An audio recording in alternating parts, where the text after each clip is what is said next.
Hey, what's up, everybody? How we doing? How about that Daytona Supercross? I love Daytona, guys. I think it's just a fun race. It's so different than anything else. Even when they do the other outdoor races, Daytona is just different. That soft dirt, the ruts, it just becomes a man's race. It's just it's badass, and that's why Eli's the king. He's Mr. Daytona. Before we get into it, I want to thank EBC Brakes. You guys know EBC Brakes. They've been with me on everything. So check out EBC Brakes. Best rotors, brake pads, clutches, you name it, they got it. But let's get into this Daytona Supercross. You need people like me so you can point your fucking fingers and say, that's the bad guy. So Eli Tomac, Mr. Daytona, and that's his name now. I mean, he is so good. It's funny because he's not lapping the field, but he just does enough. And I feel like Eli manages himself, and I feel like as he's gotten older, he's learned how to just gradually build like a locomotive during the day, and he has all that momentum, and he peaks during the main. Chase Sexton comes out like a firecracker, shows all this speed, and then he starts to taper during the day. Where Eli builds, Chase goes boom, boom. Clearly, what matters is at the end of the night, and that's when Tomac's the best, so you've got to give it to him. Webb rode his ass off. I mean, he tried so hard. It was rare to see a guy on that level. I mean, it's not that rare to miss a gear. For these guys at that level, it's not that often that you see someone like Cooper Webb make a mistake like that. Not that it was that far. I mean, it wasn't that big of a deal, but it's just strange. And hey, he was just riding to his absolute limits. He wanted so badly. You could just see it. You could like taste how bad he wanted to beat Eli. But hey, like he said, Eli's pretty good there. There's not much you can do when a guy is that good. When you give your all and still come up second, there's something to that. And you know, he even tried to ruffle him. Like he dove in there on that inside. He didn't have to. It wasn't dirty, but it also wasn't clean. Like he definitely, I feel like he knew there was contact, and I feel like he had nothing to lose at that point. Say they both go down, no big deal. He wasn't going to win anyway, and if he hits Eli and Eli goes down, maybe he wins. I felt like that was one of those moves from Cooper Webb. Wasn't dirty, but it was just like, hey, if you want to go for that inside, I dare you. That's what I thought. Sexton, on the other hand, his move with Barcia right before the triple, bad move, stupid move, shouldn't have done it, could have hurt both of you really bad. I understand Barcia's frustration, and when you're a guy like Chase Sexton going for a championship, that's not a guy you want pissed at you. You just want him not to know about you. Yeah, that's a rough one there. And then they hit into each other again. The second one, like he stalls it, and then he dives to the inside. And I get it. Barcia was probably running in there no matter what. But it was pretty aggressive the way Chase did that. It definitely pissed off Barcia. And like I said, that's somebody you don't want to have as an enemy, especially when you're in a title hunt. That's one to watch moving forward. Barcia feeds off that stuff. That's like his fuel. If you want to mess with him, that makes him better. He was the fastest. Surprisingly, guys, Barcia had the fastest lap in the main event. He couldn't maintain it the whole race, but he turned the fastest lap. And on certain times in that moto, or in that main, he was the fastest guy. It was pretty awesome. Ken Roczen, guys, he got 7th. Sometimes I say stuff, it's wrong, like say the Deegan. Sometimes I say stuff about the Suzuki, it's just right.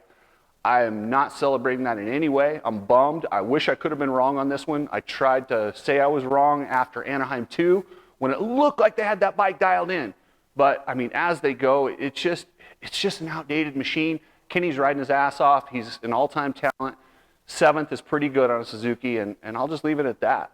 RJ Hampshire, what a badass. RJ Hampshire really, to come out and win his first heat over Jason Anderson and the guys that he did, dang, like that was pretty cool. And then he battled to 8th in the main. Nice job, way to go.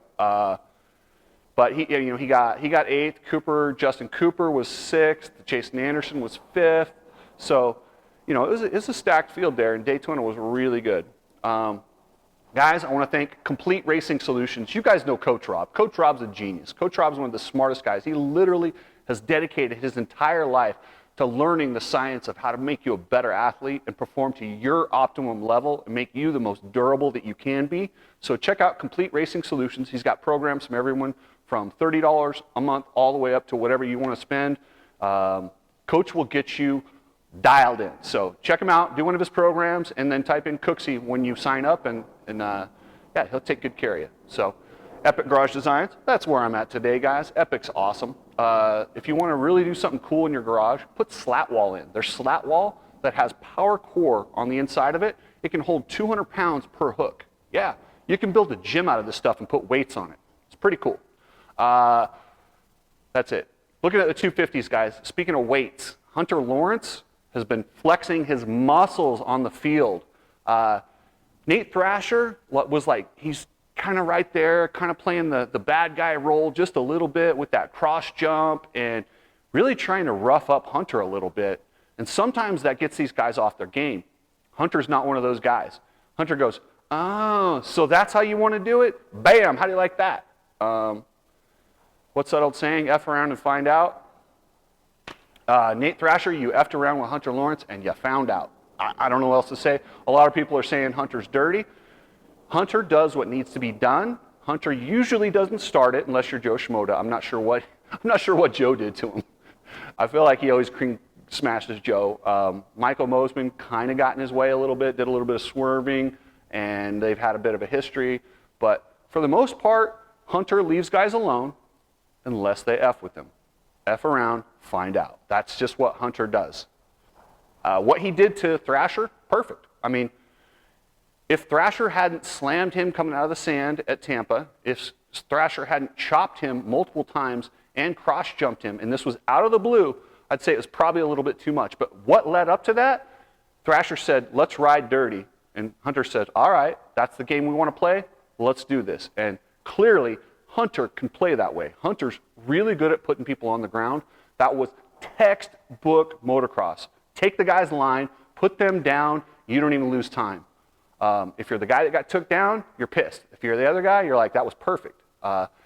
It cost him so much time because it was on the first lap, everybody passed him, and you're down in the sand. You never want to be down. Now you've just literally rolled in like flour. I mean, it's crazy. Then it's in your gloves, your goggles, messes up your whole flow.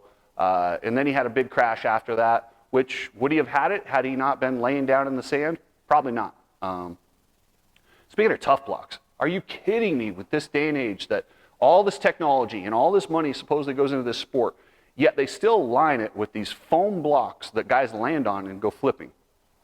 I don't understand why they can't build them slightly off the edge, build a little ledge for them.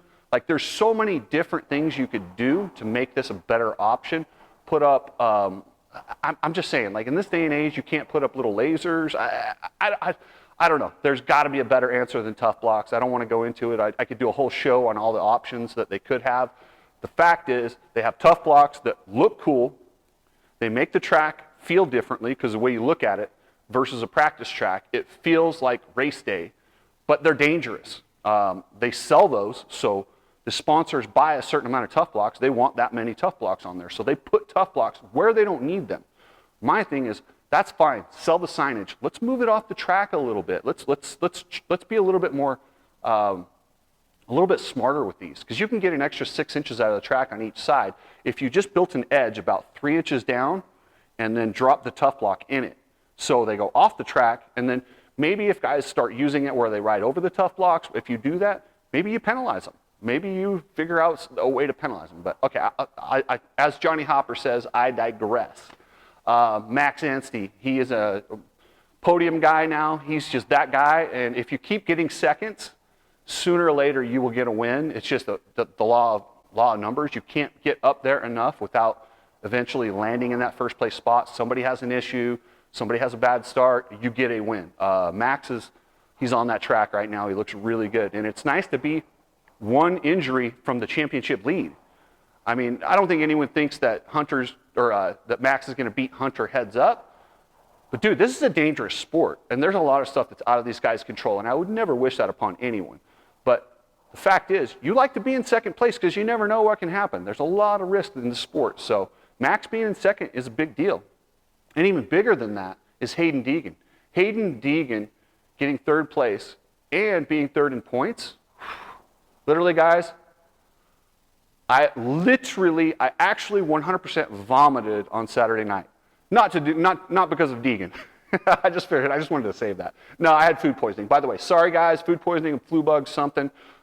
For those of you that were ready for the live shows, I apologize, man. It hit me about halfway through race day live, and I was literally puking all night long on Saturday. It was brutal. It was rough.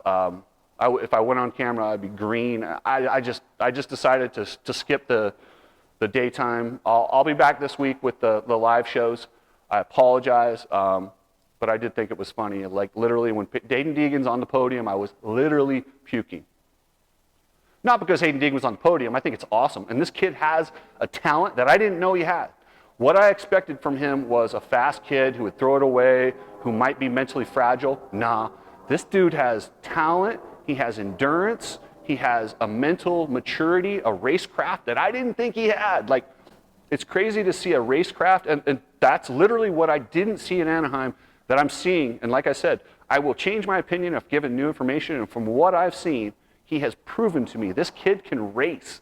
This kid is going to be very good.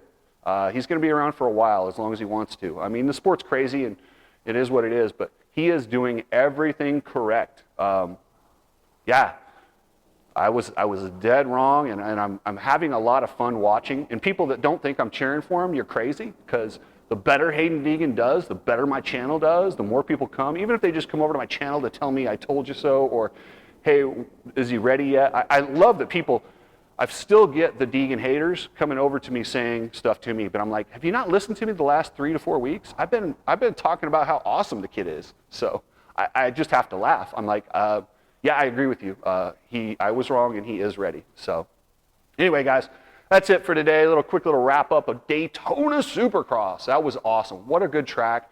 I'm sorry, but I love the different track in the middle of the year. It's just a different feeling, a different vibe. I think everybody is kind of, whether you like it or you don't, it's a refreshing change. It usually produces really good racing, and while there wasn't a lot of lead changes, this thing was intense. And I'll be honest with you, I don't understand how intense it was because I was doing a lot of puking during the race. I didn't feel real good. So I didn't get to enjoy it like I normally do at Daytona. I rewatched it again last night, and it's pretty good. I mean, the fact that the mental battle between Webb and Tomac was just, it was awesome. And then guys, I'm doing the show, Cooksey, all day, every day with Cooksey and Gina. You guys got to check out Gina. She's awesome. If you want to head over to that channel, it's a separate channel. I'm going to add a little bit from our show we did on Friday.